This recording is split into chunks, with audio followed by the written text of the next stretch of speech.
Genomineerd als Astrid Sportprijzen Sporter van het Jaar. Anouska Koster. Hoi, ik ben Anouska Koster, ben 21 jaar. Kom uit de Westereen en ik fiets al sinds ik jong ben. Ik ben begonnen bij Auto Ebbers, de wielerclub uit Westereen hier. En fiets sinds dit hier voor de Rabobank Liftteam. Ik had het hier een wedstrijd in Zwitserland won.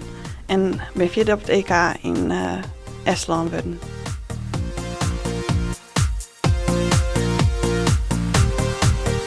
Ik ben begonnen bij het fietsen toen ik alweer weer. Mijn man fietste altijd en ik vond het prachtig om al op gewone fietsen tochten te fietsen.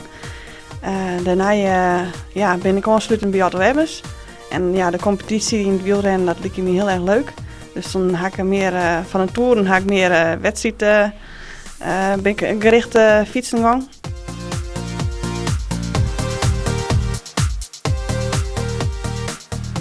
Ja, het fietsen dat, is hier wel wat minder dan in het zuiden van Nederland. Vroeger ben ik echt begonnen alleen nog in Friesland te fietsen. En dan wie Greens en Drenthe wie al 5 jaar.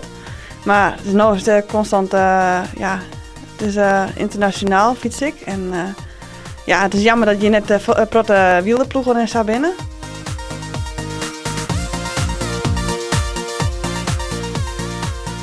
En wat mij bijzonder maakt dat ten opzichte van de oren genomineerd is dat ik internationaal actief bezig ben. Dus ik kom over heel Europa in principe te zezen.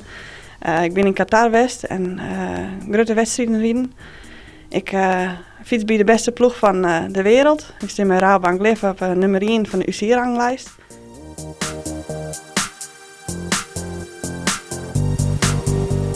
Mijn ambities voor de toekomst is om je echt tussen de top te brengen. En ik wil graag mijn wereldkampioenschap meedoen.